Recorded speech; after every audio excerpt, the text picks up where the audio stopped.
Chers frères, chères sœurs, chers amis qui nous regardez, soyez les bienvenus à une nouvelle transmission de l'Institut Vie pour tous. Au-delà des mers, rappelons-nous aussi de l'Institut Vie pour tous que nous maintenons par nos offrandes. Rappelons-nous aussi des œuvres de nos régions respectives associées de l'Évangile, ou le soutien au CPEV, le soutien aux colporteurs et des frères qui sont dans le besoin. Profitons de ce jour pour faire cela. Très bien. Nous voici donc au message 62 de cette série qui a comme titre « À l'ange de l'Église à Thyatire écrit ». Les versets sont les versets de la lettre à Thyatire, Apocalypse 2, 18 à 29. Juste vous rappeler que nous sommes en train de parler de cette église car l'Esprit nous a guidés à le faire. Nous ne voulons pas parler d'une manière conventionnelle, doctrinale à propos de ces 7 lettres. Sinon que ces 7 lettres nous aident à connaître l'histoire passée de l'Église et la prophétie de ce qui va se passer à l'avenir. Beaucoup de choses se sont passées de par le passé et qui ont encore une influence dans les jours d'aujourd'hui. Il est important de savoir que pour Dieu, il est fondamental que son Église soit édifiée. Dans Matthieu 16, 18, Jésus dit « J'édifierai mon Église et les portes du Hadès ne prévaudront point contre elle. » Et nous savons que ce qui s'oppose à l'avancée du royaume des ténèbres, c'est exactement l'Église et l'Église édifiée. C'est pour cela que l'ennemi de Dieu, durant ces 20 et peu d'années, a cherché à attaquer l'Église, a cherché à détruire l'Église, mais il n'a pas réussi jusqu'à présent. Il a essayé de d'anifier, de corrompre l'Église, de mélanger l'Église avec le monde, mélanger l'Église avec la politique, l'État. Bien-aimés frères, nous sommes ici, grâce à Dieu, parlant comme l'Église à Philadelphie, en tant qu'Église à Philadelphie, que le Seigneur puisse nous aider à comprendre tout ce que l'Église a connu dans les siècles passés. Ce que l'Église a connu dans les siècles passés, c'était la tentation de destruction, tentation de la détruire par Satan. Car l'Église, il n'a pas permis que l'Église soit édifiée, mais il permet peut-être que l'Église vive une vie religieuse, mais une Église édifiée, il ne permet pas cela car ça mettra fin à l'empire des ténèbres. Pour cela, frères, nous avons vu que à la fin du 1er siècle, dans la lettre de l'Église à Éphèse, nous avons découvert, bien que les frères de cette époque-là étaient fidèles par rapport à l'enseignement des apôtres, toutefois, ils ne recevaient pas cette parole de manière organique comme vie dans l'esprit. Et ainsi, ils ont perdu le premier amour. Ça ne sert à rien de prendre un enseignement et le recevoir juste dans la lettre. Vous avez besoin de l'esprit. L'esprit doit nous parler. L'esprit produit la vie et la vie produit l'amour. Nous devons vivre la vie d'église, édifier l'église à travers l'amour, à travers la vie de Dieu. Le déclin a commencé avec l'église à Smyrne. Nous avons les 10 grandes persécutions des 10 empereurs les plus terribles. Mais Satan n'a pas réussi à mettre fin à l'église. Et au milieu de tout cela, il a commencé à avoir une déformation. Il y a eu une perte de la parole prophétique. À la fin de l'ère des apôtres, il n'y avait plus d'apôtres pour apporter la parole vivante que l'Esprit donne aux églises. Et sans la parole, l'Église commence son déclin. Sans la vision, le peuple périt. Donc, l'homme a commencé à s'organiser afin que l'Église ne tombe pas dans la division. Ils ont fortifié l'autorité des évêques.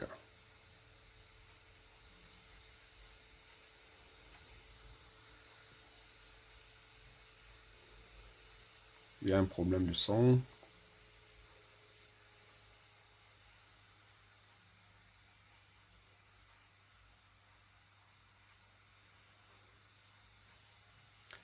Nous avons perdu le son, donc on attend que nous ayons de nouveau le son pour pouvoir continuer avec la traduction. Chers auditeurs, chers frères et sœurs, nous demandons votre patience car il y a un problème de son.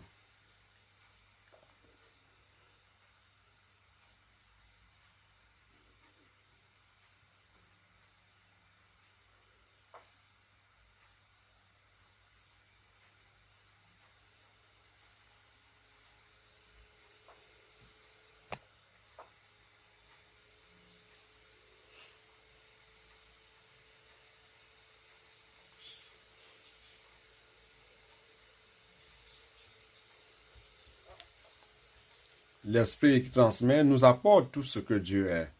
Et ce que nous buvons, nous ne buvons pas la source profonde en soi, ni la source en soi, mais nous buvons des eaux qui étaient dans le lac profond, à la source, et l'eau qui se trouve dans les rivières, qui représente le Dieu triunitaire. Le jour où nous avons cru au Seigneur Jésus, qui est-ce qui est entré en nous? Le Dieu triunitaire.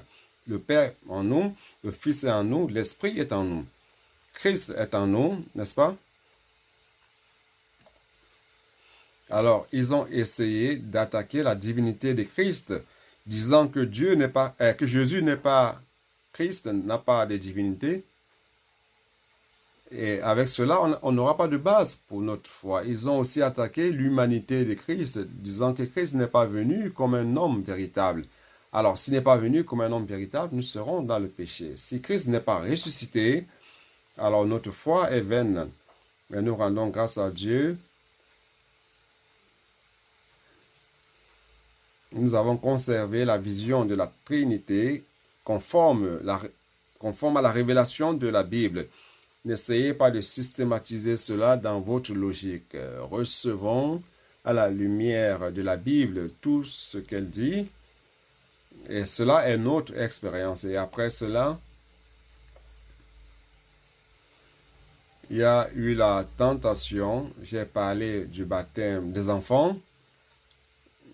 J'ai dit comment ils ont commencé à accorder de la valeur au rite et pensant que cette eau du baptême pouvait sanctifier l'homme ou purifier l'homme. En fait, cette eau en soi, non. Mais la réalité du baptême, oui, cela change l'homme. Marc 16 dit, celui qui croit est baptisé sera sauvé. Alors, celui qui croit au Seigneur Jésus doit donner, il est important qu'il donne un témoignage public. Il est passé par la mer Rouge, le monde est mort pour lui, et il est mort pour le monde. Et à partir de ce moment, il s'identifie à la mort du Christ, il est enseveli avec Christ et il ressort des eaux en nouveauté de vie pour vivre pour le Seigneur. Ça, c'est le sens du baptême. Et continuant, nous avons vu que Satan a tenté de distraire l'homme en recherchant une sainteté individuelle, apportant des concepts erronés du gnosticisme, du paganisme à l'homme, montrant que c'est sa chair qui fait pécher, c'est-à-dire son corps. Alors, pour cela, il faut priver son corps du sommeil suffisant, de s'alimenter suffisamment, de vivre d'une manière adéquate dans le confort. C'est comme si plus vous affligez votre corps, plus vous privez votre corps de ses nécessités, vous seriez en train de contrôler votre chair. Et vous seriez en train de mortifier votre corps en privant votre corps de ces choses-là. Donc ça, c'est pas le chemin de Dieu. Le chemin de Dieu, c'est de mortifier les faits de notre chair, de notre corps, à travers l'esprit. Et ce n'est pas par l'ascétisme ou le monastérisme ou encore s'isoler dans une caverne. Si nous tous, nous nous isolons, qui allait édifier l'Église? Qui va édifier l'Église? Si nous nous isolions, qui ira dans les rues prêcher ou participer au réseau de soins? Ça, c'est l'invention de Satan et beaucoup d'hommes y sont tombés. Ça s'est éparpillé dans l'Europe, des monastères, des couvents, des femmes et tout cela. Et jusqu'à aujourd'hui, ça existe encore. Donc, vous pouvez vous rendre compte d'où viennent ces choses. Nous rendons grâce à Dieu, car même dans l'église à Pergame, il y a toujours eu des vainqueurs. Dans toutes les époques, dans toutes les églises, à toutes les époques, même dans les situations critiques où on a l'impression qu'il n'y a plus de salut, le Seigneur a toujours conservé une ligne authentique que André Mille appelle de ligne argentée de la grâce de Dieu. Ce sont les vainqueurs qui ne sont pas tombés dans toute cette corruption, à cette tentation de destruction de l'Église. Donc, il y a toujours eu des vainqueurs. Et à ces vainqueurs, le Seigneur promet de donner la manne cachée et le caillou blanc. Nous avons parlé de cela, la manne cachée, frère. C'est pour montrer que ce dont nous avons besoin, frère, c'est de manger, de nous alimenter de la parole. Il ne s'agit pas de faire des tentations pour réprimer la chair, mais nous devons nous alimenter. Christ est devenu le pain qui est descendu du ciel. Il est la manne qui a soutenu le peuple dans le désert durant 40 ans. Alors, ce dont nous devons faire, frère, c'est de manger. L'homme ne vivra pas seulement du pain, mais de toute parole qui sort de la bouche de Dieu. C'est de cela que vivra l'homme. Frère, la manne publique vous fait survivre plus ou moins comme chrétien. Mais vous devez avoir une portion extra. Vous devez, si vous voulez être vainqueur, vous devez être de ceux qui ruminent la parole, qui donnent de la valeur à la parole prophétique. Ruminer la parole, entrer en profondeur dans la parole et ruminer. C'est de cette portion que vous aurez avec la parole qui deviendra votre manne cachée. Et cette manne cachée sera aussi votre récompense dans le millénaire. Nous rendons grâce à Dieu, car nous avons besoin de nous approfondir, d'aimer la parole, apprécier la parole, ruminer la parole, s'approfondir dans la parole, avoir l'expérience avec la parole et la pratiquer. Ainsi, nous aurons la portion de la manne cachée en nous pour être un vainqueur. Et de l'autre côté, nous voyons qu'il ne s'agit pas, ce n'est pas en isolant les membres de l'Église dans les cavernes qui va accomplir la volonté de Dieu. Même si chaque individu devient des saints et ne font pas la volonté de Dieu, c'est un problème parce que Dieu veut d'une Église édifiée. Vous êtes une pierre, un caillou et je suis un caillou pour l'édification du corps de l'Église. Ne vous isolez pas. Permettez au Seigneur de vous utiliser servant normalement. Il y aura des conflits, tout cela, mais cela va faire en sorte que vous allez devenir une pierre comme un galet. Vous savez ce que c'est qu'un galet? C'est les pierres dans les cours d'eau. Pas le fait que les pierres se frottant les unes aux autres ou sur des rochers ou autres objets dans le cours de la rivière. Après plusieurs années, une pierre qui avait beaucoup d'aspérité devient une pierre lisse, sans aspérité. Au début, vous blessiez tout le monde, mais après un certain temps, vous devenez cette personne qui, même où qu'on vous mette, vous parvenez à aider les personnes, vous ne les blessez plus. Si vous vous plaignez de votre mariage, c'est parce que vous avez encore des aspérités, des pointes. Vous blessez les autres avec les pointes que vous avez. Mais nous rendons grâce au Seigneur car aujourd'hui nous devenons une pierre ronde. Pas ronde comme Amir, mais une pierre ronde. C'est ça? Et cette pierre blanche signifie approbation. Nous voulons être approuvés. Et non seulement cela, il y a sur ce caillou un nouveau nom, un nom nouveau. Seul celui qui reçoit le sait. Parfois, dans nos expériences, nous disons, mais pourquoi il n'y a que moi qui passe par ces expériences? Ces expériences sont personnelles et liées à chacun. Ça deviendra notre prix. Et ce nom vous dira pourquoi vous avez connu toutes ces expériences. Alors, on a terminé avec l'église à Pergame et nous sommes entrés à l'église à Thyatire. Je vais parler de Thyatire maintenant. Je vais prendre une note de King James actualisée qui dit ceci. Thyatire, l'actuel Aksar, a été fondé par Séleuco en 311 à 280 avant Christ, avec objectif d'être un poste militaire avancé. Donc la ville a été créée pour être un poste militaire. Lydie, vous vous rappelez de Lydie, la vendeuse de pourpre? Elle était de Thyatire. Alors, la pourpre, je vais expliquer après ce que c'est. Elle était de Thyatire, c'est dans Acte 16-14. Je ne vais pas lire cette note, c'est dans King James actualisé.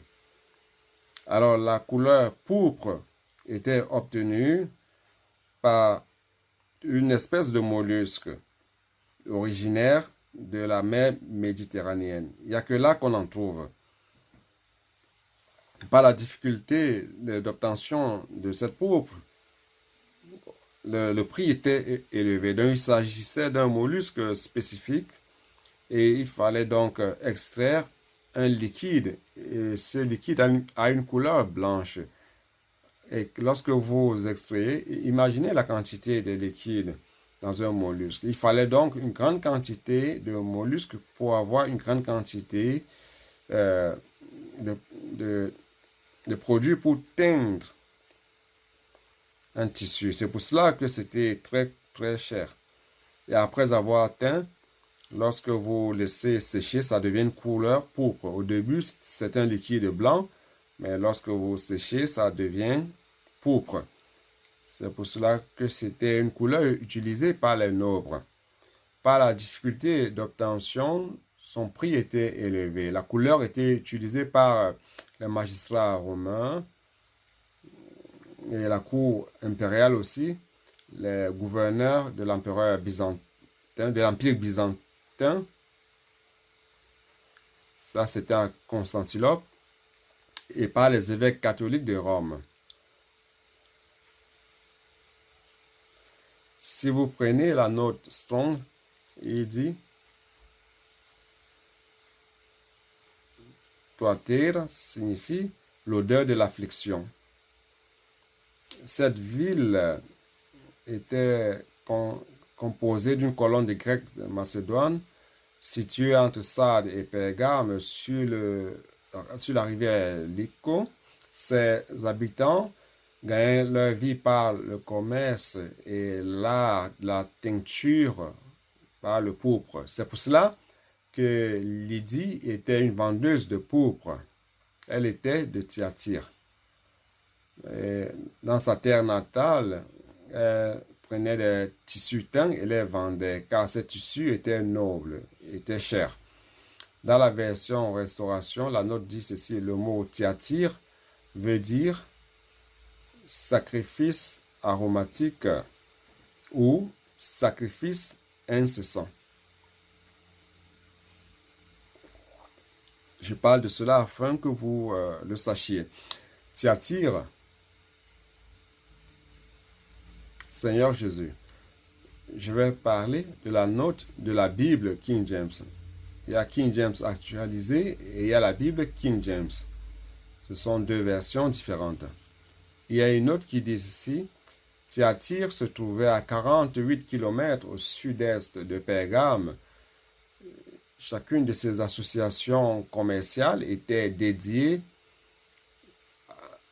à une entité divine. Donc, c'était lié à un Dieu dans le polythéisme.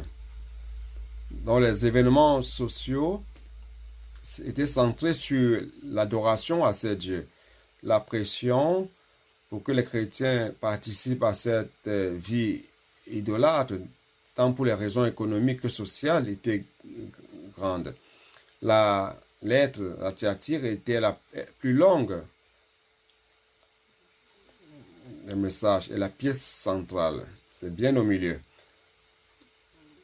C'est là étrange de constater que Thyatire est la plus petite des villes et la moins significative du groupe. Mais toutefois, on perçoit que la bataille spirituelle menée à Thyatire est parallèle à la bataille qui sera menée à la fin des temps. Apocalypse chapitre 14 jusqu'au chapitre 18. Christ, une fois dans Apocalypse, est appelé Fils de Dieu.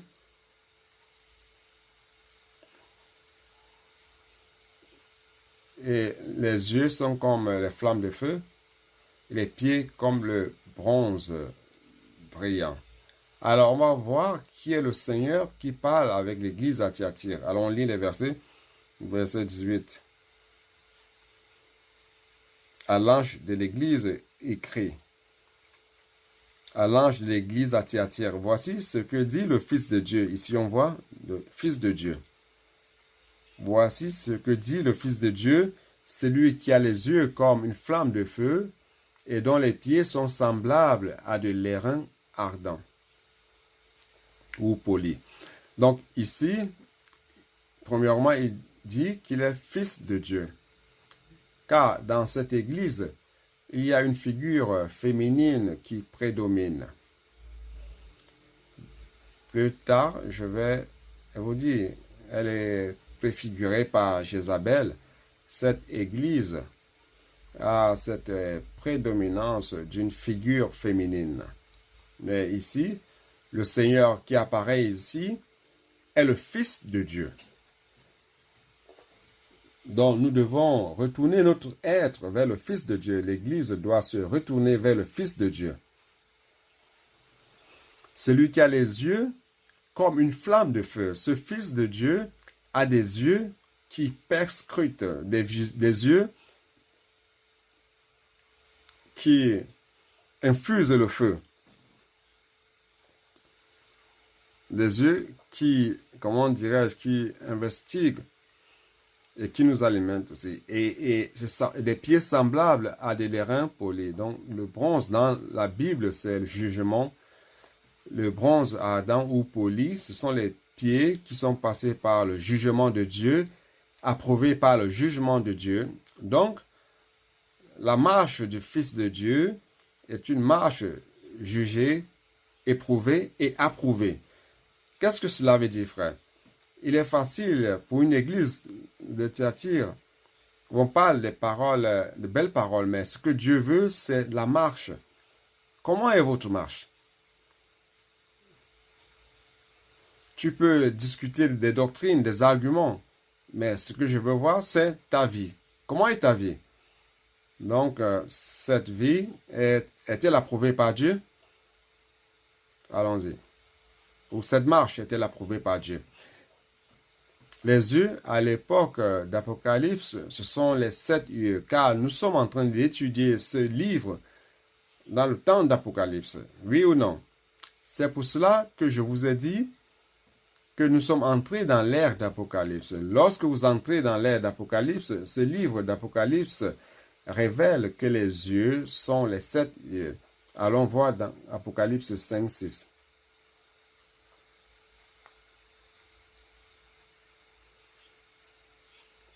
Je vis au milieu du trône et des 4 êtres vivants, et au milieu des vieillards, un agneau qui était là comme immolé.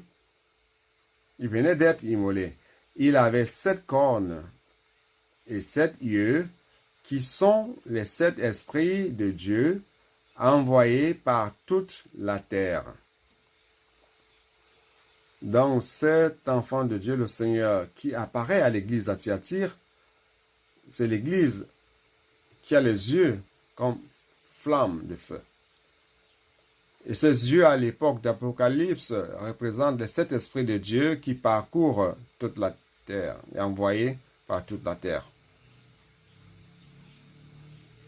Et aussi dans le livre de Daniel, Daniel 10, jetez-y un coup d'œil, Daniel 10, Daniel chapitre 10, versets 5 et 6.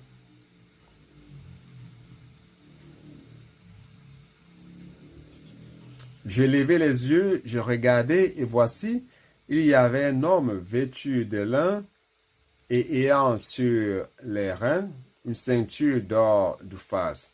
Son corps était comme du chrysolite, son visage brillait comme l'éclair, ses yeux étaient comme des flammes de feu, ses bras et ses pieds ressemblaient à de l'airain poli, et le son de sa voix était comme le bruit d'une multitude.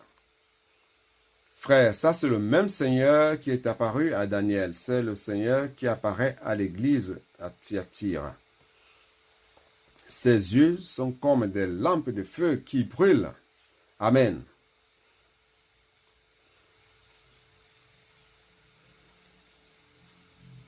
Comme dans Ézéchiel 1, vous êtes comme les colporteurs chaque matin, orientés par Douglas. Chaque matin, vous devez vous connecter à Dieu.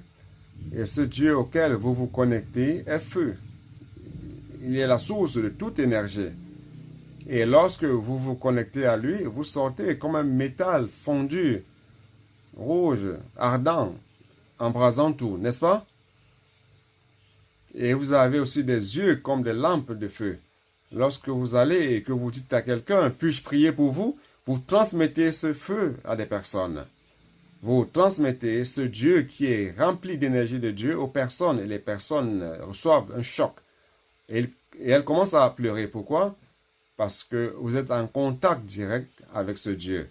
Vos yeux sont comme des lampes de feu qui brûlent. Ces yeux sont comme des lampes de feu qui brûlent, qui perscrutent et qui apportent la lumière aux personnes. Et les pieds comme le bronze poli. Et aussi dans Zacharie 3.9, on l'a déjà lu, n'est-ce pas? Zacharie 3.9.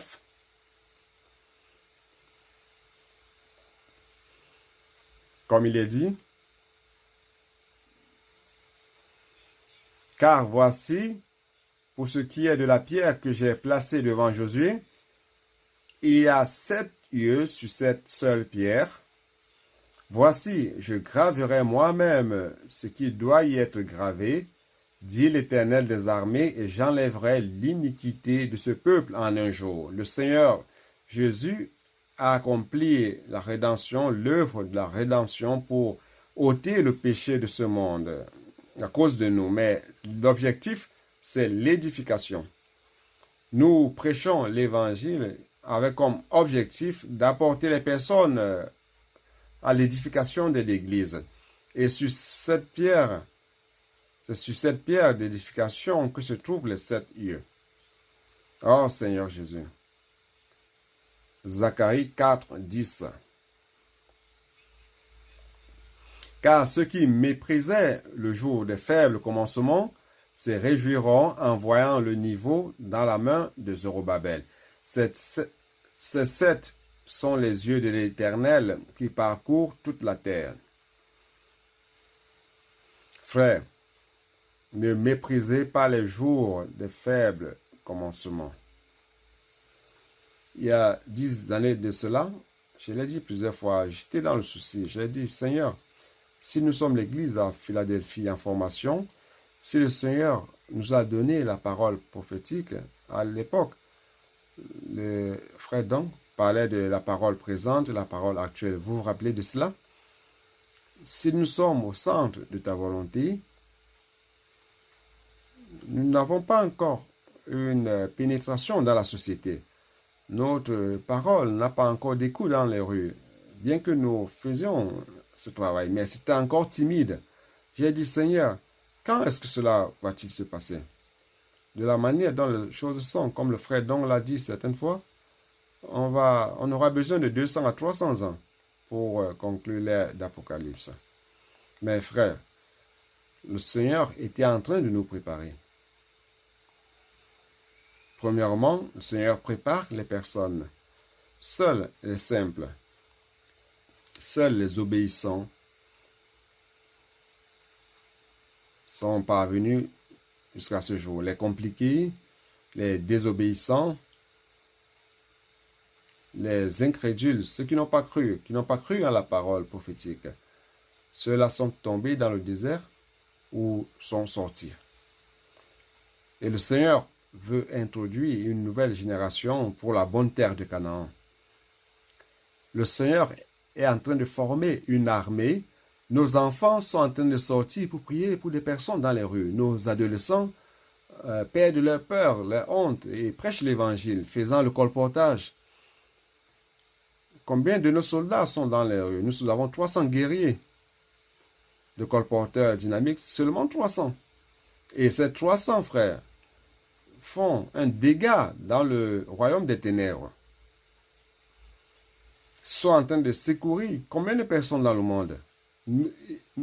Prie pour combien de personnes dans le monde?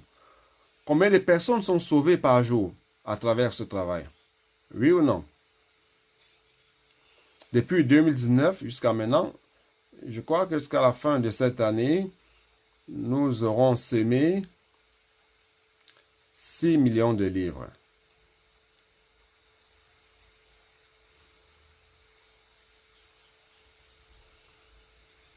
Nous continuons à être un petit troupeau.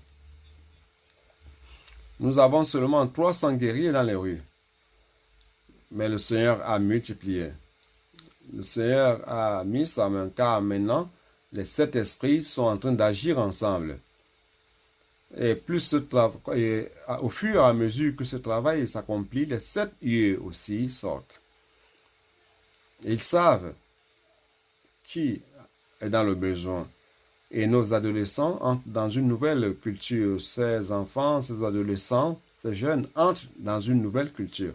Ils voient devant le modèle des personnes qui aiment la parole. Ce sont des personnes simples qui croient en la parole prophétique, simples, obéissants et pratiques. Ces adolescents et ces enfants n'ont aucune difficulté. Ils vont suivre ce modèle simple. Ils ont cette nouvelle culture. Cette génération est prête pour être une génération de vainqueurs. Et vous pouvez vous dire, mais et nous alors, nous, et nous, les plus âgés? Alors, qu'en est-il? Il suffit d'avoir un autre esprit comme Caleb et Josué. N'est-ce pas? Nilo. Et nous? Un autre esprit, n'est-ce pas, Mélo? Un autre esprit. Simple, obéissant. Oh Seigneur Jésus. Cela par rapport aux personnes. Maintenant, par rapport aux outils, le Seigneur, à travers le ministère du frère donc, il nous a donné les outils nécessaires. Mais à l'époque, il semblait qu'on n'arrivait pas à opérer d'une manière plus grande. Mais nous rendons grâce à Dieu, car ces outils sont comme notre héritage. Et donc, à l'aide d'Apocalypse, le Seigneur a mis ces 7 esprits, ces 7 yeux de la pierre, n'est-ce pas? Pour fonctionner dans toute sa plénitude. Frère, les choses ont changé. Nous n'avons plus seulement 300 guerriers dans la rue, on a avant ce jeune, beaucoup de jeunes dans les rues. Et maintenant, nous avons les frères et les sœurs des églises qui sortent aussi, prêchant l'évangile, oui ou non. Nous avons les réseaux des connectés qui prennent soin des femmes. Hier, je leur ai dit quels sont les pionniers à monter un réseau de soins. J'avais déjà parlé des réseaux de soins, mais nous ne savions pas comment faire. Elles étaient les premières à monter cela. Le réseau de soins des femmes. Et nous rendons grâce à Dieu. Les hommes ont un peu suivi l'exemple des femmes, n'est-ce pas? Aujourd'hui, il y a un réseau des hommes aussi, n'est-ce pas? Il y a un réseau des hommes, un réseau de soins. S'il y a des jeunes qui entrent, ils vont vers les jeunes, des hommes qui entrent, vont vers les hommes. Nous rendons grâce au Seigneur car il y a la réunion des groupes des hommes. Nous voyons que tout cela s'est multiplié. À cause de 7 yeux, le 7 esprits de Dieu a envoyé à toute la terre. Je dois continuer. Pour cela, frère, Zacharie 4, 6, la réalité parmi nous. Alors il reprit et il me dit, c'est ici la parole de l'Éternel, que l'Éternel adresse à Zorobabel. Ce n'est ni par la puissance, ce n'est pas par ta puissance ou par ta force, Zorobabel. Le pauvre au milieu du temple, réédifiant le temple du Seigneur avec peu de ressources. Lors de la construction du premier temple, il y avait toutes les richesses accumulées pour la maison de Dieu, n'est-ce pas? Salomon l'a construit d'une manière magnifique, mais maintenant, 50 000 personnes sont retournées et sans appui. Le seul appui, c'était le décret qu'a fait le roi Cyrus Artaxerxès, qui a signé un décret, mais tout le voisinage était contre. Alors, est-ce que Zorobabel va réussir à édifier cette maison? Ne méprisez pas les jours des faibles commencements. Et il suffit d'y mettre l'Esprit du Seigneur. Ce n'est ni par la puissance, ni par la force, mais c'est par mon esprit, dit l'Éternel des armées. Si l'Esprit n'agit pas, l'homme travaille en vain, mais si l'Esprit agit, frère, ne méprisez pas ce jour de faible commencement. Le Seigneur le fera. Et le Seigneur est en train de faire. Il est en train d'agir parmi nous. Apocalypse 4, 5, qu'est-ce qu'il dit? Seigneur Jésus.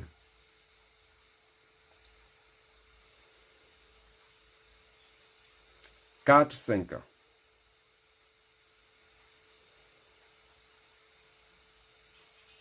Du trône sortent des éclairs, des voix et des tonnerres. Devant le trône brûlent 7 lampes ardentes qui sont les 7 esprits de Dieu.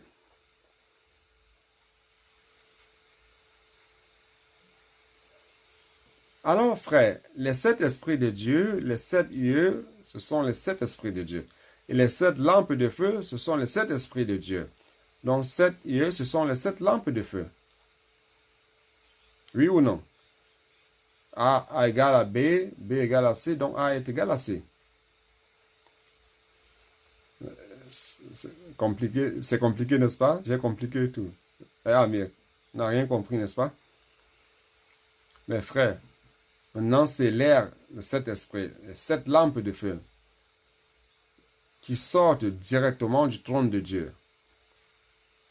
Et ce trône de Dieu, frère, brûle de feu, les éclairs, les voix, et vous les colporteurs, vous sortez de ce trône. Et vous allez à la rencontre des personnes, à la recherche des personnes, afin que l'électricité céleste puisse trouver des électrons isolés dans le cœur et zigzaguer pour toucher les personnes de secourir et édifier l'Église. Seigneur Jésus, je dois avancer. Apocalypse 1, 14, 15.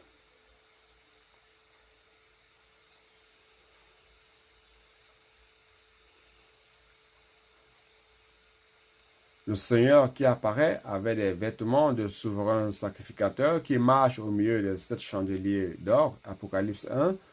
Il avait cette apparence. Verset 14. Sa tête et ses cheveux étaient blancs comme de la laine blanche, comme de la neige.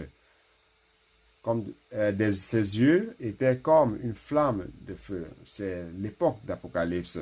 On doit se réveiller. On doit brûler. On doit brûler, éloigner toute froideur, toute tiédeur. Laisser le Seigneur nous brûler, nous perscruter jusqu'au plus profond de notre être. Le plus souvent, nous ne savons pas si nous vivons dans l'esprit ou dans l'âme. Frère, laissons cet esprit nous perscruter. Brûler tout ce qui n'est pas Dieu. Enlever toute impureté de nous. Seigneur Jésus. Ses pieds étaient semblables à de l'airain ardent, comme s'il y eût été embrasé dans une fournaise. Donc, frère, les pieds de bronze ardent est raffiné par une fournaise, c'est passé par l'approbation, le jugement de Dieu et approuvé. Frère, pour cela, nous devons avoir une vie approuvée, une marche approuvée. Ça ne sert à rien d'être un bon prédicateur, vous devez avoir une vie approuvée par Dieu. Donc, ces 7 yeux de feu servent à illuminer, à quadriller. Et tout cela, c'est pour l'avancée de Dieu ici sur terre. Dieu doit avancer sur cette terre. Et ses pieds aussi se réfèrent à l'avancée de Dieu ici sur terre. Vous avez compris? Oh Seigneur Jésus. Ses pieds comme des bronzes de fer, comme un bronze de fer n'est pas suffisant. L'Église professant la foi selon le credo de Nicée. Parce qu'à cette époque, il paraît que ceux qui étaient orthodoxes étaient ceux qui avaient adopté le credo de Nicée, la profession de foi de Nicée, et ne permettaient pas d'entrer les hérésies. Mais cela n'est pas suffisant. N'adoptez pas cela tout simplement comme vous adoptez un club de football. Je vais adopter la profession de foi de Nicée comme je vais adopter Corinthians, São Paulo ou Palmeiras. Mais vous devez avoir la réalité. Il ne s'agit pas de faire comme cela. Alors, il n'est pas suffisant pour l'Église de professer la foi selon le credo de Nicée, mais de marcher selon la réalité de la foi, qui doit être éprouvée et approuvée. Votre marche doit être éprouvée par Dieu et approuvée par Dieu. Alors, je vais parler un tout petit peu de l'histoire. Puis-je? C'est à cette période de l'Église à Thyatire que s'est établi le système papal universel à la deuxième moitié du VIe siècle. La fondation des grandes puissances souveraines du diocèse de Rome, des évêques de Rome, l'archevêque de Rome. Pourquoi Rome a pris de l'envergure? C'est qu'à cette époque, chaque ville avait son évêque. Et dans les capitales, les évêques avaient une grande importance. Et principalement dans la capitale de l'Empire, l'archevêque avait encore une plus grande importance. Donc, il y avait tout ce jeu politique. Je vais vous lire ici. Avant que Constantin ne transfère la capitale de l'Empire à Byzance, il a construit Constantinople, qui est la Turquie d'aujourd'hui. Rome était déjà reconnue comme une métropole et son évêque était reconnu comme primas. C'est quoi primas? C'est-à-dire le premier dans la hiérarchie des évêques et des archevêques. Lorsque Constantinople est devenue la ville impériale, c'était l'Empire romain oriental, Rome, c'était l'Empire romain occidental. Alors, elle est devenue la ville impériale et son évêque a été élevé au titre de patriarche, comme dans l'église patriarche. Et Rome a aussi les archevêques de Constantinople ont revendiqué aussi la dignité des évêques de Rome. Ils voulaient aussi leur dignité. C'était le début de l'église grecque. C'est l'église actuelle orthodoxe grecque, c'est comme cela que ça surgit, comme un ensemble séparé d'une longue bataille entre l'Occident et l'Orient. Donc, il y avait 4 patriarches selon le plan de l'empereur. C'est l'empereur qui a inventé cela. Il y avait 4 patriarches à Rome: Constantinople, Antioche et Alexandrie. Et les disputes ont commencé. Il y avait des disputes: qui est le plus grand, qui commande et tout cela. Et Rome a eu quelque chose en plus. Il a affirmé que Saint Pierre, n'est-ce pas, l'apôtre Pierre, était le primas entre les apôtres et que sa primauté était héritée par les évêques de Rome. Jusqu'aujourd'hui, ils pensent comme cela, que la primauté, c'est à Rome. Et les évêques romains disaient que leur supériorité venait de leur descendance linéaire de Saint-Pierre et non de la grandeur impériale de la ville, car Constantinople était devenue une plus grande ville que Rome quand ça a été construit. Donc ce dogme a été accepté par tous au début du 5e siècle. Et l'Église de Rome a donc établi son droit de régir l'Église universelle. Donc les évêques de Rome ont commencé à avoir cette primauté sur tous les autres.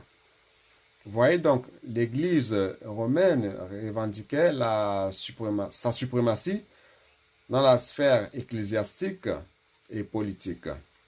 Donc, dans les deux sphères, dans la sphère ecclésiastique, vous voyez donc, vous allez comprendre comment les choses sont arrivées au jour d'aujourd'hui. Donc, sous l'aspect ecclésiastique, ils ont déterminé que l'évêque de Rome est le juge infaillible sur toutes les questions doctrinales. Lorsqu'il y avait un problème doctrinal, celui qui donnait le mot de la fin, c'était l'évêque de Rome. Celui-ci avait le droit inhérent et suprême de convoquer et de présider des conciles généraux, convoquer les évêques de toute la terre et organiser une assemblée, un concile. L'évêque de Rome avait cette autorité et les autres non. Et le droit d'ordonnation ecclésiastique lui revenait, d'ordonner les évêques et tout cela. Et la séparation de la communion de Rome impliquait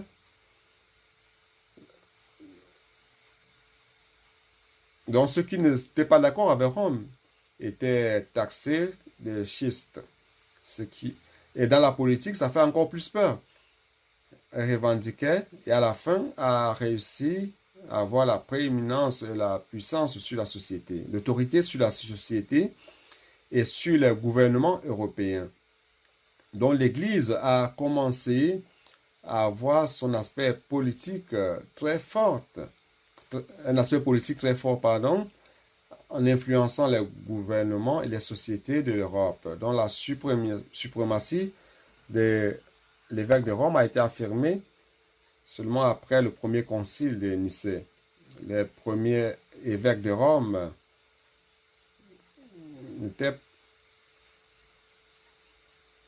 étaient connus dans l'histoire ecclésiastique. L'ascension de Innocence Ier en 412 après Christ qui a donné la force et la définition à ce nouveau principe de l'Église latine ou l'Église de Rome. Avant cela, il n'y avait pas de prédominance de Rome, bien que considérée comme la principale Église en Occident. L'Église grecque est tombée dans l'arianisme. La latine de Rome a adhéré fermement au credo de Nicée, ce qui l'a élevé selon l'opinion de tout l'Occident. Je ne sais pas si vous me comprenez. L'Église de Rome a adopté le credo de Nicée, dont n'a pas accepté l'hérésie de Ario qui disait que Christ a une naissance intermédiaire, qu'il est ni Dieu ni homme. Ça, c'est une hérésie. Donc, l'Église à Rome n'a pas adopté cela, a adopté le credo de Nicée, mais l'Église grecque a adopté l'arianisme. Donc, l'Église de Rome a gagné en crédibilité auprès des personnes. Malheureusement, c'est tombé dans la politique, comme si en adoptant cela, c'était une grande chose. Nous devons avoir la réalité, frère, et non tout simplement une cape avec ces choses.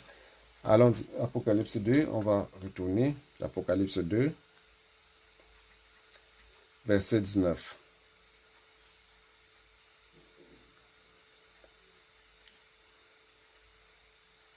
Seigneur Jésus, je connais tes œuvres.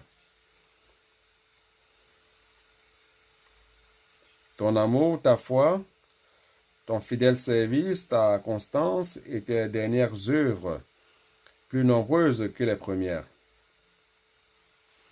Frère, probablement, les œuvres de l'Église à Thyatire étaient nombreuses. Ils pratiquaient beaucoup de charité, des œuvres. Mais l'amour, la foi, le service et la constance ici mentionnés je pense que c'est lié à la fidélité des fidèles, de ceux qui étaient fidèles. C'est pour ça que j'ai parlé de la ligne authentique. Alors, cette fidélité de ceux-là qui étaient fidèles au Seigneur, malheureusement, l'impiété dans cette église a surpassé tout cela. Donc, verset 20. Mais ce que j'ai contre toi, c'est que tu laisses la femme Jézabel, qui se dit prophétesse, enseigner et séduire mes serviteurs pour qu'ils se livrent à l'impudicité et qu'ils mangent des viandes sacrifiées aux idoles. Je lui ai donné du temps afin qu'elle se repentît, et elle ne veut pas se repentir de son impudicité. À Pergame, Balaam était un prophète gentil qui, par attrait du gain, a attiré le peuple de Dieu vers la prostitution et l'idolâtrie. C'était l'erreur de l'église à Pergame. Mais à Thyatire, frère, ici cite encore un autre personnage qui est Jézabel. Jézabel,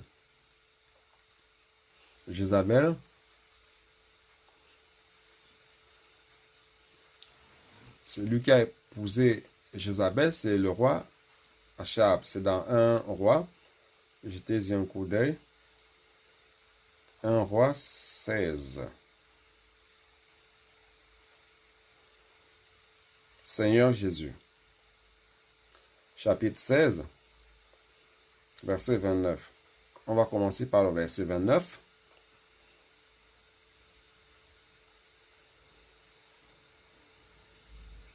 Achab, fils d'Omri, régna sur Israël la 38e année d'Asa, roi de Juda. Achab, fils d'Omri, régna 22 ans sur Israël à Samarie. Vous savez qu'à partir de Jéroboam, ils sont séparés 10 tribus du royaume de Juda. Donc, il a commencé à avoir deux royaumes, le royaume d'Israël et le royaume de Juda. le roi Achab était un des rois d'Israël, et non de Juda, d'Israël. Et il a régné, ici il dit, verset 30, Achab, fils d'Omri, fit ce qui est mal aux yeux de l'Éternel, plus que tous ceux qui avaient été avant lui. C'est-à-dire qu'il a été le pire de tous. Il a fait ce qui était mal devant l'Éternel. Et comme si c'eût été pour lui peu de choses de se livrer au péché de Jéroboam, fils de Nébat, il prit pour femme Jézabel, fille d'Eth-Baal, roi des Sidoniens, et il alla servir Baal et se prosterner devant lui. Vous voyez comme c'est horrible, horrible. Oh Seigneur Jésus.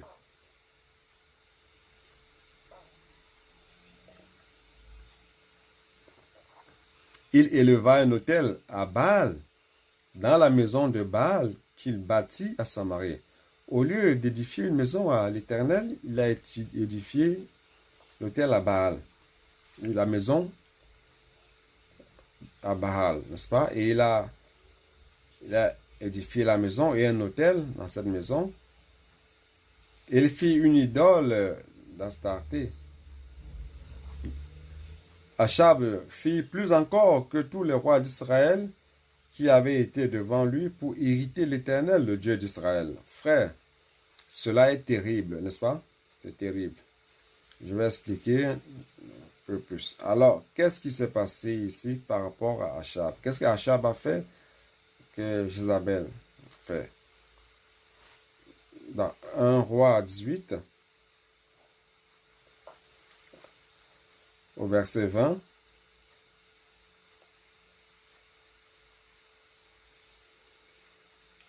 voyez ce que le roi Achab a fait. Verset 20, Achab envoya des messagers vers tous les enfants d'Israël et il rassembla les prophètes à la montagne de Carmel. Les prophètes ici, ce sont les prophètes pagans. Ce sont les prophètes de Baal. Il a rassemblé les prophètes, les enfants d'Israël, à la montagne de Carmel. Frère, c'est le moment où Élie devrait montrer qui est ce peuple d'Israël, en fin de compte. S'ils veulent suivre Baal, comme le roi Achab, alors qu'ils suivent Baal. Mais s'ils veulent suivre Dieu, l'Éternel, qu'ils suivent l'Éternel. Et il va prouver que l'Éternel est Dieu. Baal n'est pas Dieu. L'Éternel est Dieu. Alors Élie fait son entrée dans l'histoire. Alors Élie s'approcha de tout le peuple et dit, « Jusqu'à quand clocherez-vous des deux côtés? Si l'Éternel est Dieu, allez après lui. Si c'est Baal, allez après lui. » Le peuple ne lui répondit rien. C'est-à-dire que le peuple était sur le mur. Ne restez pas sur le mur. Si le Seigneur est Dieu, suis-le. Sors, quitte le mur. Le mur appartient à Satan. Celui qui est sur le mur appartient à Satan. Si Baal est Dieu, suis donc Baal. Oh Seigneur Jésus.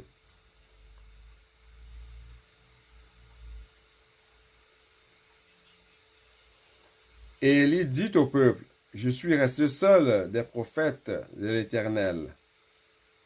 Et il y a 450 prophètes de Baal. » Il n'y avait plus de prophètes qui ont survécu de l'Éternel. Seul Élie. Et Baal avec 450. C'est ça l'église, la situation de l'église à Thyatire. Plus de prophètes de Baal que de prophètes du Seigneur. Que l'on nous donne 2 taureaux, qu'ils choisissent pour eux l'un des taureaux, qu'ils le coupent par morceaux et qu'ils le placent sur le bois sans y mettre le feu. Et moi, je préparerai l'autre taureau et je le placerai sur le bois sans y mettre le feu. Puis invoquez le nom de votre Dieu. Invoquez le nom de votre Dieu. Et moi, j'invoquerai le nom de l'Éternel. Le Dieu qui répondra par le feu, c'est celui-là qui sera Dieu. Et tout le peuple répondit en disant, c'est bien. Maintenant, le peuple s'est réveillé et veut suivre cette parole-là. C'est-à-dire que le peuple était encore hésitant, vacillant entre les deux. Ou c'est Baal ou c'est l'Éternel. C'est Dieu. Ben, les frères, il n'est pas bon de rester sur le mur. Engagez-vous avec le Seigneur.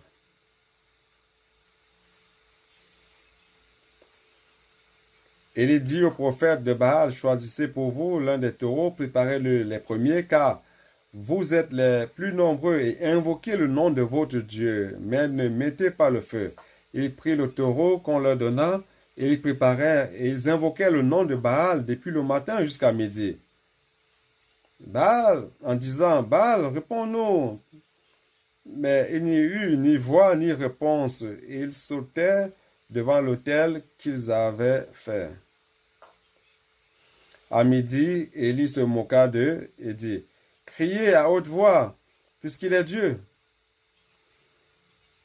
Il pense à quelque chose, ou il est occupé, ou il est en voyage. Peut-être qu'il dort. Et il réveillera. Et ils criaient à haute voix, et ils se firent selon leur coutume des incisions avec des épées et avec des lances. Ils se coupaient tout le corps jusqu'à ce que le sang coulât sur eux. Frère, vous voyez le paganisme, se couper le corps. Où suis-je? 29. Où suis-je? 29, n'est-ce pas?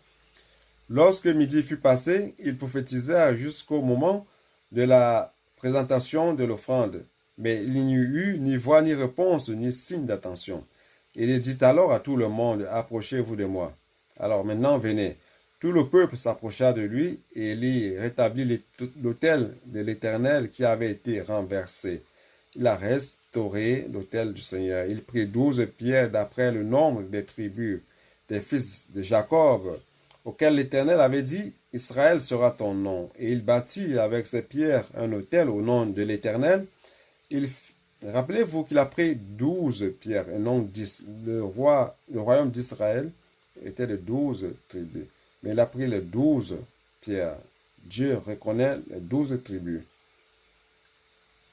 Il fit autour de l'autel, et il bâtit avec ces pierres un autel au nom de l'Éternel. Il fit autour de l'autel un fossé de la capacité de 2 mesures de semences. Il arrangea le bois, coupa le taureau par morceaux et le plaça sur le bois. Puis il dit, remplissez d'eau 4 cruches et versez-les sur l'holocauste et sur le bois.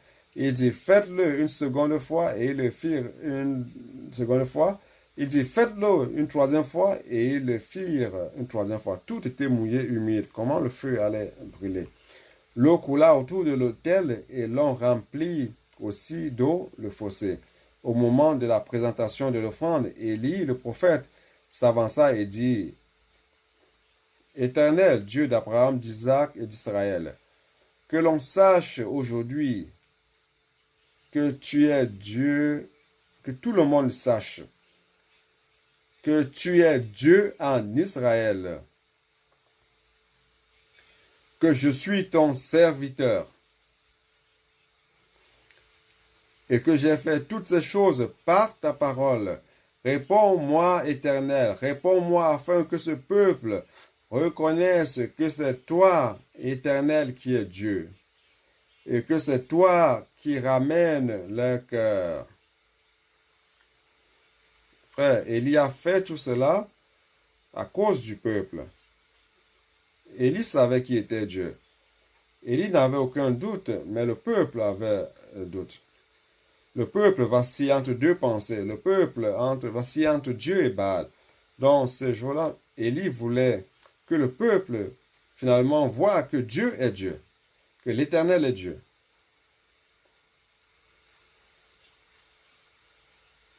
Et le feu de l'Éternel tomba, et il consuma l'holocauste, le bois, les pierres, la terre, et il absorba l'eau qui était dans le fossé. Quand tout le peuple vit cela, ils tombèrent sur leur visage et dirent, c'est l'Éternel qui est Dieu, c'est l'Éternel qui est Dieu. Saisissez les prophètes de Baal, leur dit Élie, qu'aucun d'eux n'échappe. Et ils les saisirent, et il les fit descendre au torrent de Kizon, où il les égorgea. Vous savez ce que Élie voulait faire? Que le peuple se réveille, que Dieu est Dieu, qu'ils suivent Dieu.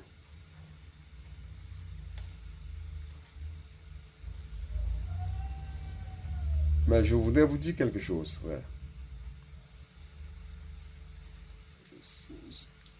Ce peuple est faible. Après tout cela, ce peuple n'a pas appuyé le prophète. Le prophète a continué à être seul, isolé.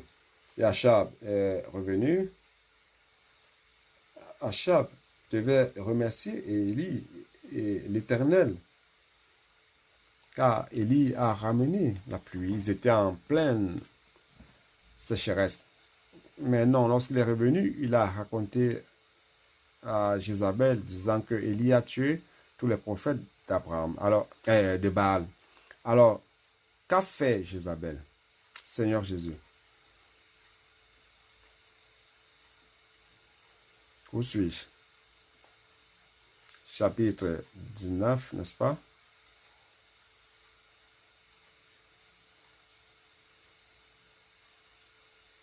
C'est cela, n'est-ce pas? Oh Seigneur Jésus.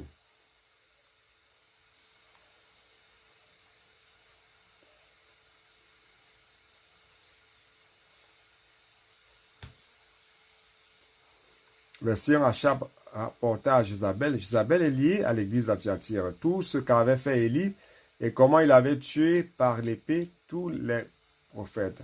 Jézabel envoya un messager à Élie pour lui dire que les dieux me traitent dans toute leur rigueur si demain, à cette heure, je ne fais de ta vie ce que tu as fait de la vie de chacun d'eux. Jézabel a dit en d'autres termes, je vais te tuer. Je vais te tuer. Frère, tout gouvernant a peur du peuple. Mais le peuple n'a pas appuyé Élie. Dans ce cas, après qu'Élie ait fait toutes ces merveilles montrant que l'Éternel est Dieu et non Baal, le peuple aurait dit, non, nous voulons le prophète de l'Éternel. Mais personne n'est allé le défendre. Alors, qu'est-ce qui s'est passé? Élie est allé dans le désert. Verset 4, il est allé dans le désert.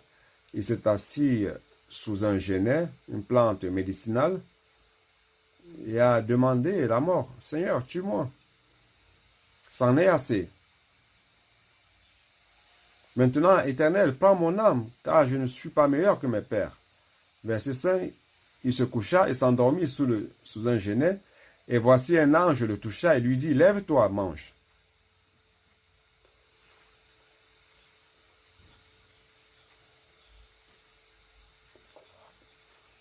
Il mangea, but, eut des forces et marcha 40 jours et 40 nuits jusqu'au mont Horeb, où l'Éternel est apparu à Moïse, vers le mont Sinaï. Il entra dans une caverne où il passa la nuit et l'ange de l'Éternel vint une seconde fois, le toucha et lui dit, que fais-tu ici, dans la caverne? Il a adopté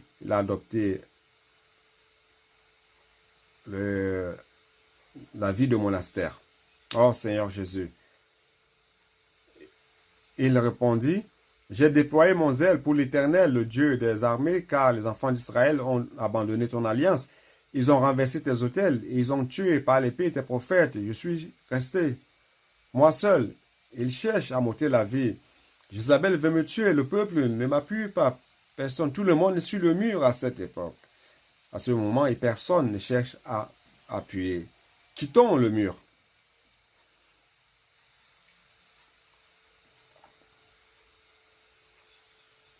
L'Éternel dit, sors et tiens-toi dans la montagne devant l'Éternel.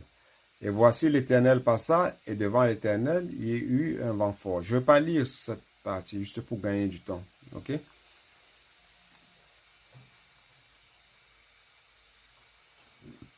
Verset 13, il dit de nouveau, quand Élie l'entendit, il s'enveloppa le visage de son manteau et sortit et se tint à l'entrée de la caverne. Et voici une voix lui fit entendre ces paroles. Que fais-tu ici, Élie?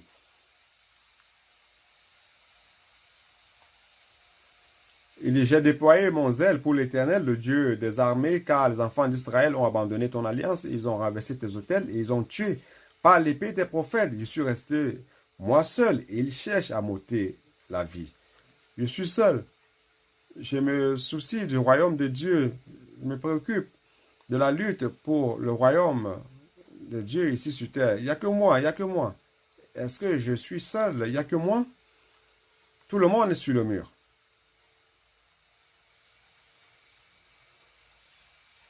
Et l'Éternel lui dit, je ne vais pas lire toute cette partie, je vais lire juste le verset 18. Mais je laisserai en Israël 7000 hommes. 7000.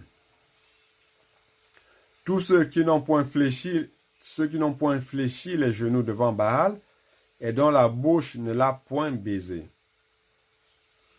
Frère, le Seigneur, l'Éternel, a réservé dans l'église de Philadelphie, c'est 7000. 7000 qui ont quitté le mur, qui sont engagés,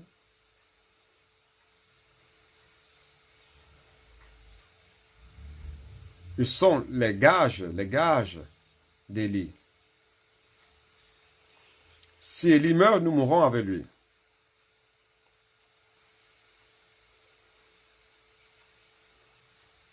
Grâce au Seigneur. Oh Seigneur Jésus.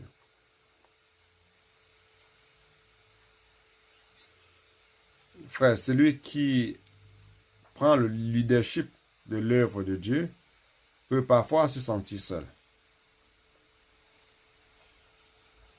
Ayant démontré au peuple que Baal n'était pas Dieu et que l'Éternel était Dieu, il n'a pas eu un appui populaire.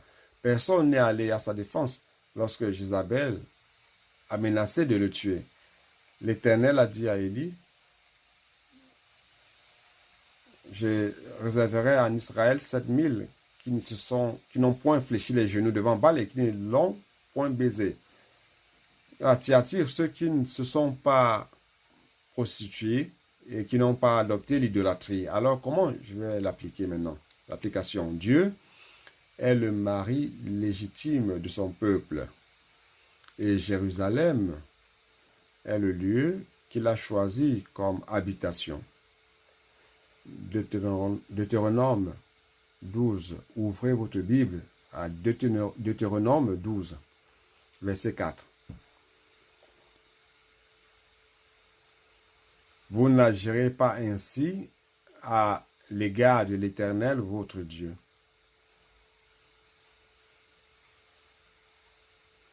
Ne construisez pas l'autel n'importe où, les lieux d'adoration n'importe où.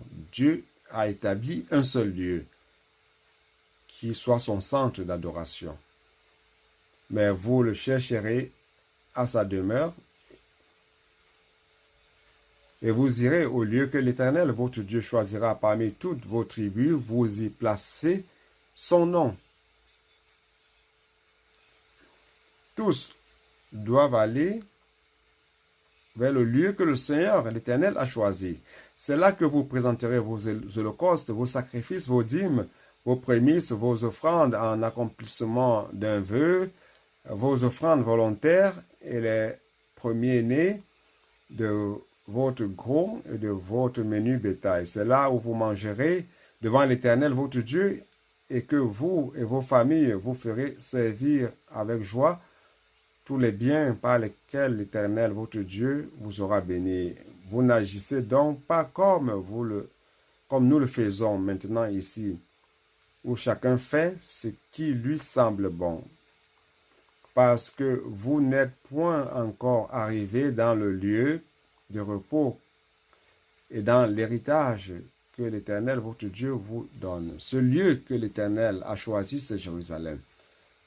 Et les 12 tribus d'Israël devaient aller lors de les fêtes solennelles à ce lieu Et c'est là qu'ils adoreraient l'Éternel et maintiendraient l'unité du peuple d'Israël, n'est-ce pas?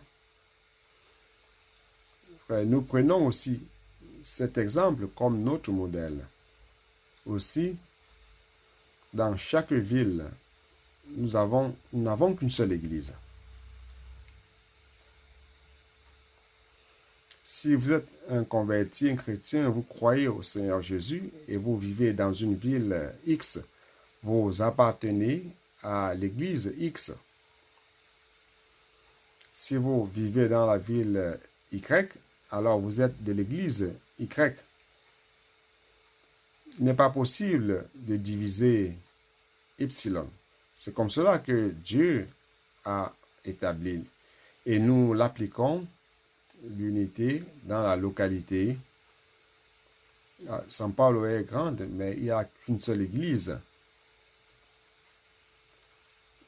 Nous rendons grâce au Seigneur, c'est ainsi que nous vivons. Alors, je vais continuer. Après, je vais mieux expliquer. Pour moi, le centre d'adoration du peuple doit être le lieu que l'Éternel a choisi. Le lieu Achab.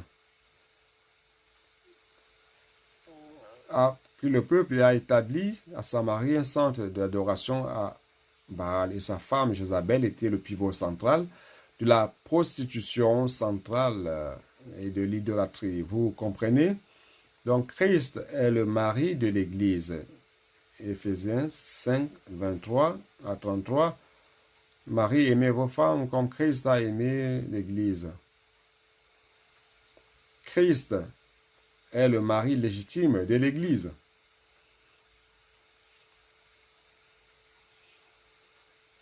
Cependant, à cause de la dégradation de l'Église, le leadership des évêques a pris possession de l'Église, c'est-à-dire qu'à la place de l'Église, de l'esprit qui devait gouverner l'Église, ces évêques ont pris possession de l'autorité et faisaient tout ce qui leur semblait bon.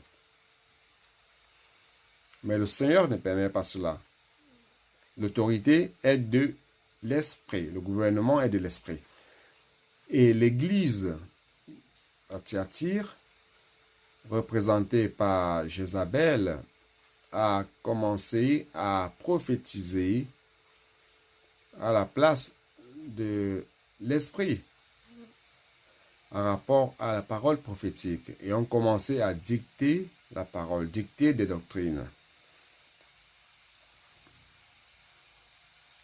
Ça, c'est le grand problème de la dégradation.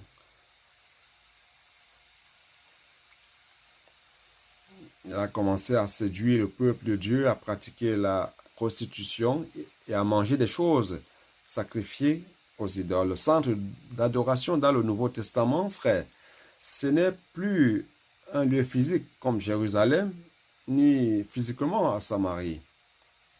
Ouvrez votre Bible dans Jean 4.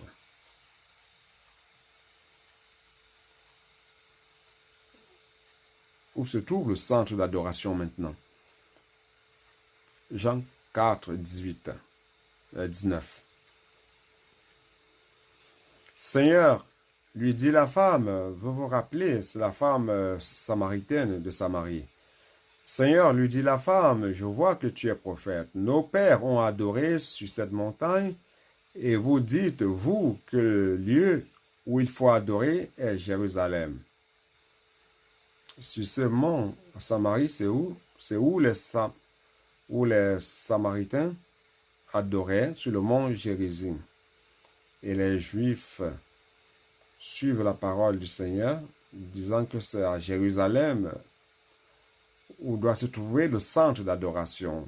Femme, lui dit Jésus, crois-moi, l'heure vient où ce ne sera ni sur cette montagne, ni à Jérusalem que vous adorerez le Père. Ce n'est plus un Dieu physique aujourd'hui.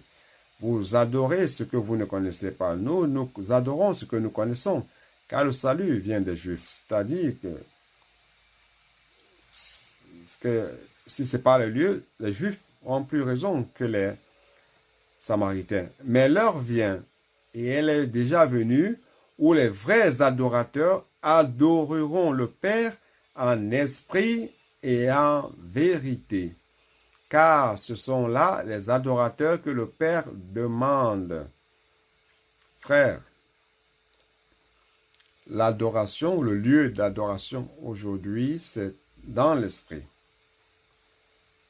C'est l'esprit qui doit avoir l'autorité. C'est l'esprit qui doit avoir le gouvernement. C'est l'esprit qui doit nous gouverner. Et non l'homme, ni les évêques. C'est le Seigneur qui gouverne. Ce ne sont pas les enseignements de la prophétesse Jézabel, mais la parole prophétique de l'esprit. Que celui qui a les oreilles entende ce que l'esprit dit aux églises. Vous savez pourquoi? Parce que Dieu est esprit. Il faut que ceux qui l'adorent en esprit et en vérité. L'Église adore Dieu et Dieu est esprit. Donc, l'Église doit adorer en esprit et en vérité, dans la réalité, et non dans l'apparence, mais dans la réalité. Oh Seigneur Jésus.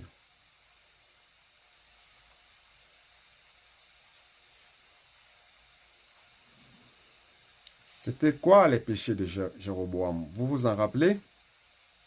Quand dans le texte, on parle d'Achab, on dit que non seulement il a continué dans le péché de Jéroboam, et pire encore, il a pris comme femme Jézabel. C'est comme ça qu'il est écrit, n'est-ce pas? Alors, quels sont les péchés de Jéroboam? Qui le sait? 1 Roi 12, premier livre de Roi, 12.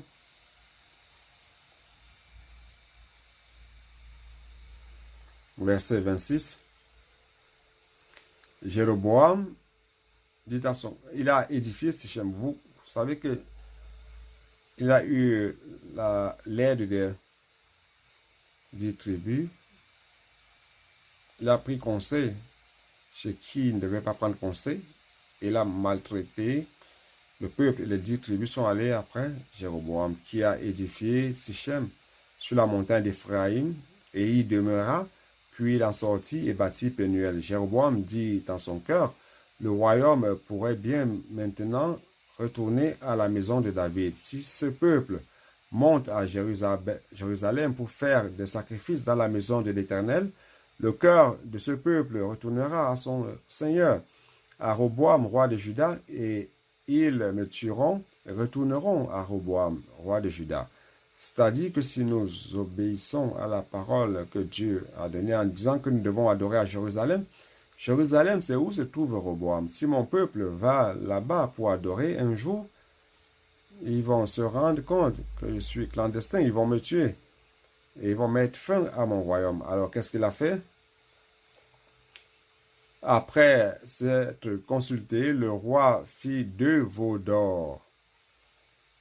Le veau d'or a fait son retour.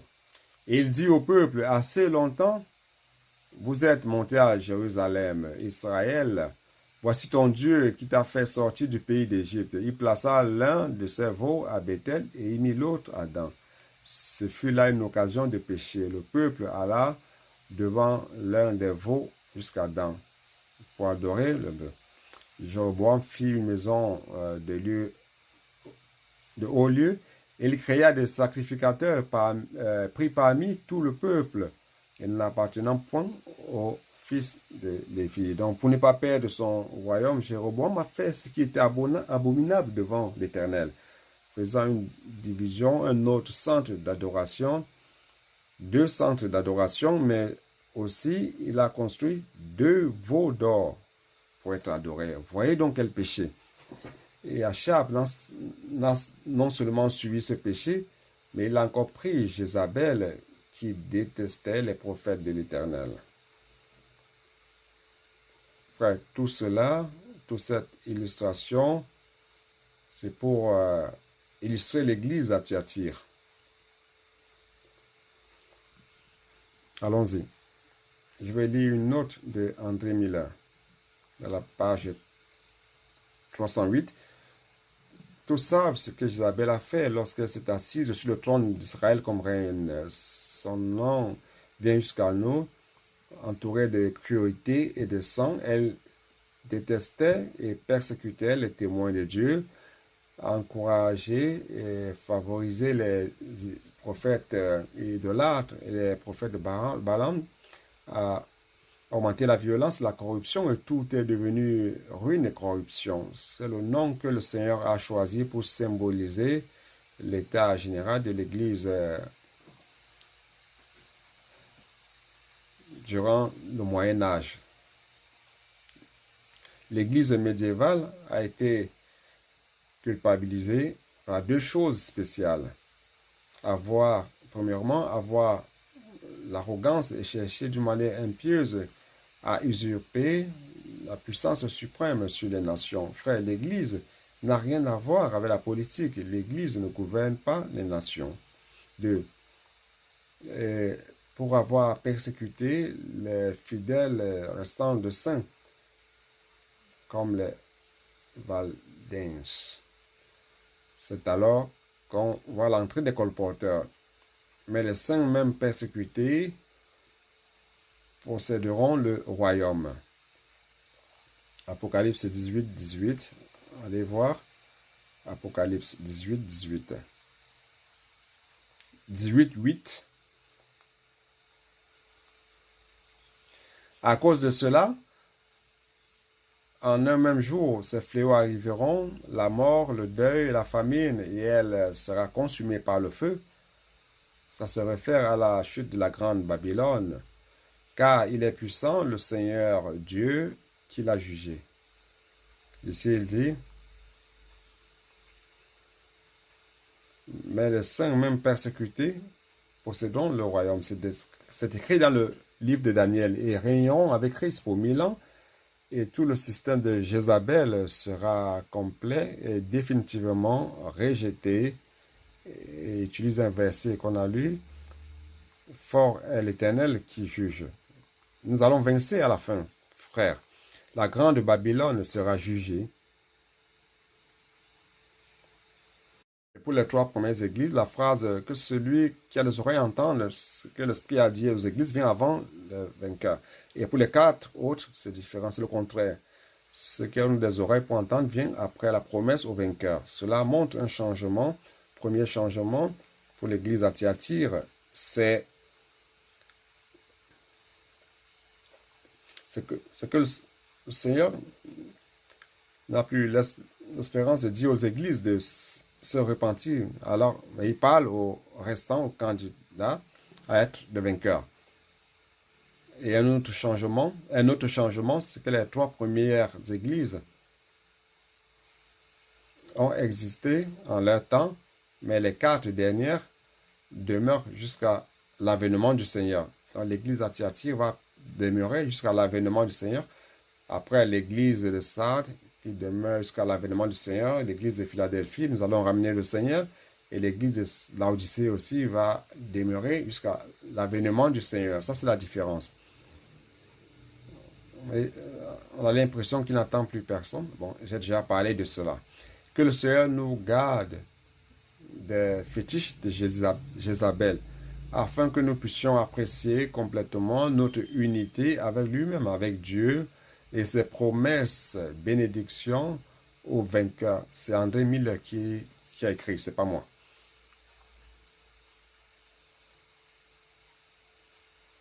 On va à Apocalypse 2, verset 22.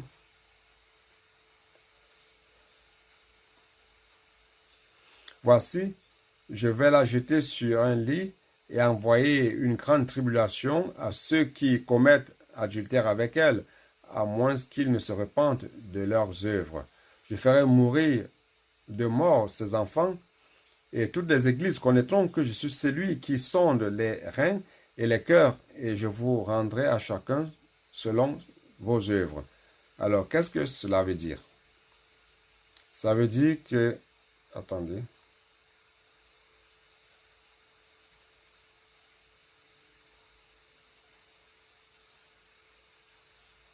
Oh Seigneur Jésus.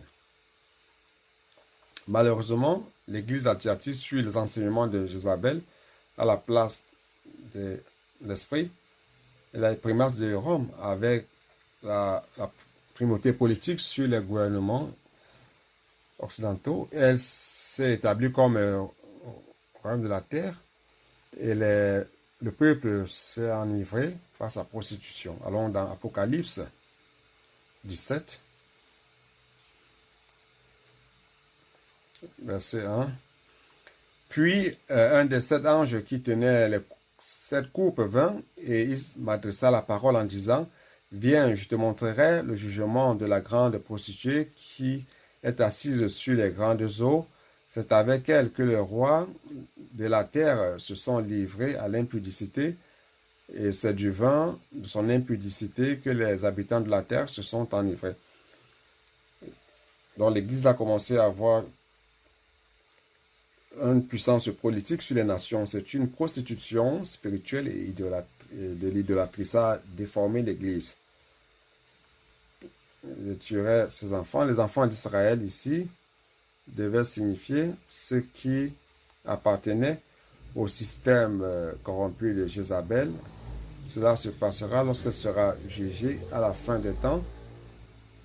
Lorsque Apocalypse 17 et 18 s'accomplira, seront tous jugés. Ceux qui ne sont pas ses enfants, je vais lire une note d'André Miller et classifier en 3 groupes. Le premier groupe, ce sont les enfants d'Israël, c'est-à-dire totalement impliqués dans le plan, le schéma de la prostitution et de l'idolâtrie. Et le deuxième groupe, la deuxième catégorie, c'est la grande majorité de l'Église à Thyatire. Ici, il dit, ceux qui ne sont pas ses enfants, les enfants d'Israël, mais ne lui ont pas résisté, ce sont les négligents. Malheureusement, ceux-ci constituent la grande majorité des jours aujourd'hui. Jusqu'au jour d'aujourd'hui, il y a beaucoup de chrétiens qui sont comme cela.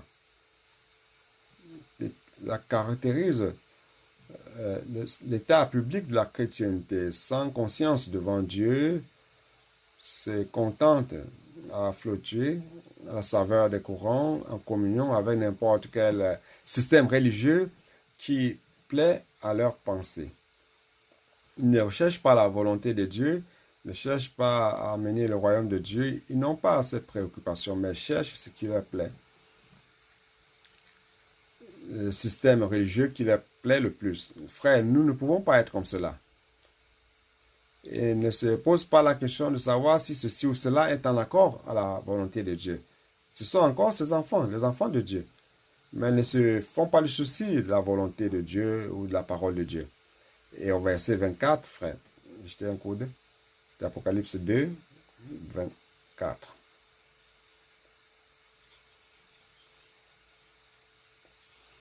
À vous, à tous les autres de Thyatire qui ne reçoivent pas cette doctrine et qui n'ont pas connu les profondeurs de Satan, comme il les appelle, je vous dis, je ne mets pas sur vous d'autres fardeaux, seulement ce que vous avez, retenez-le jusqu'à ce que je vienne. Pour André Miller, ça c'est la 3e catégorie de personnes. Cette catégorie de personnes, ce sont les autres de Thyatire, les autres.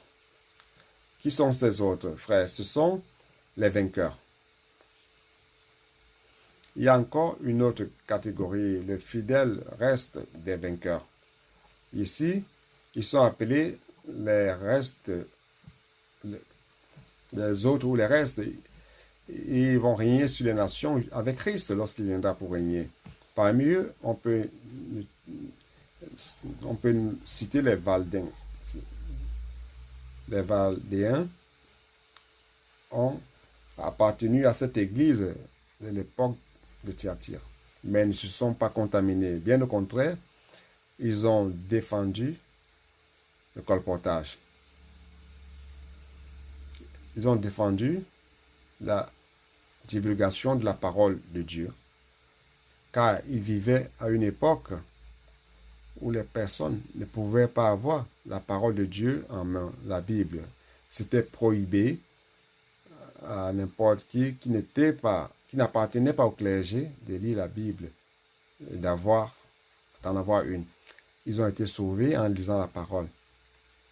Ils ont dit que ce n'était pas possible. Les gens doivent avoir la parole. Et il s'agit de quelle parole? Cette parole. Je vais lire ici. Pedro Valdé, je ne sais pas comment lire. Il a vécu en 1140 à 1205. Il était un riche commerçant de vêtements à Lyon. Il a vécu à l'époque médiévale. Et à son époque, il n'y a que les clergés qui avaient droit à l'écriture, à la parole. Il transportait avec ses collègues un sac caché, accroché à son cou, caché par un vêtement. Donc, col, c'est le cou.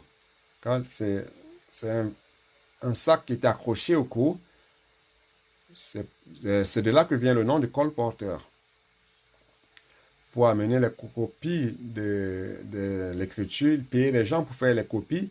Il gardait dans ce sac qu'il cachait sous leurs vêtements.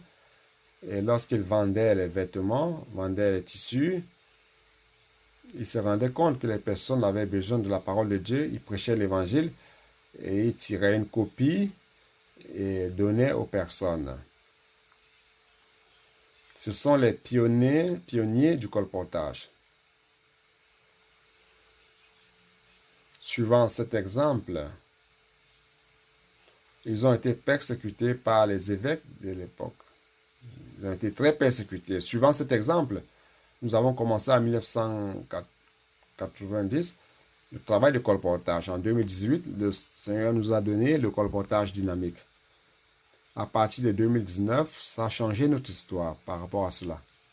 Les colporteurs, le frère Dong insistait, ils sont comme les souverains sacrificateurs qui transportent sur le pectoral les 12 pierres qui représentent les 12 tribus d'Israël. Et sur ce pectoral, il y a le Tumim, le Urim. Quand Dieu parle de manière instantanée, si le sacrificateur voulait avoir un éclaircissement sur un sujet, il consultait le Urim et le Tumim. Donc, c'était la parole instantanée de Dieu et toute la parole révélée à l'Église à Philadelphie, la parole prophétique aujourd'hui est publiée par l'éditeur Havre David en livre et distribuée par les colporteurs comme les Valdéens. Vous êtes les Valdéens d'aujourd'hui. Et Dieu nous a donné cet abord céleste. Puis-je prier pour vous? Aujourd'hui, nous pouvons aller on n'a plus peur. On peut aller dans les rues et demander aux gens, puis-je prier pour vous? Puis-je prier pour vous? Puis-je prier pour vous? Et laisser ce livre qui contient la révélation de Dieu, la parole de Dieu pour édifier l'Église et ramener le Seigneur. Cette phrase a ouvert beaucoup de cœurs. Puis-je prier pour vous pour recevoir l'Évangile? Et ceux qui veulent recevoir de l'aide et être aidés sont remis dans les réseaux de soins des églises. Frère, je vais m'arrêter ici. Le Seigneur nous bénisse. Beaucoup de choses se sont passées. Satan a détruit, a contaminé. Mais nous rendons grâce à Dieu qu'il y a toujours un reste, il y a toujours un fidèle, une ligne de personnes fidèles au Seigneur. Et jusqu'à Thyatire, il y a les autres aussi, il y a les restants, et encore plus maintenant à l'église à Philadelphie. Nous tous, nous devons être de ceux-ci, fidèles au Seigneur. Donc, frère, si vous n'êtes pas encore engagé, engagez-vous. Quittez le mur. Descendez du mur. Si Baal est Dieu, alors suivez Baal. Mais si l'Éternel est Dieu, si notre Seigneur est Dieu, suivons le Seigneur. De notre cœur, engagés dans le compromis, étant complices les uns des autres et avec le Seigneur. Que Dieu vous bénisse tous. Amen.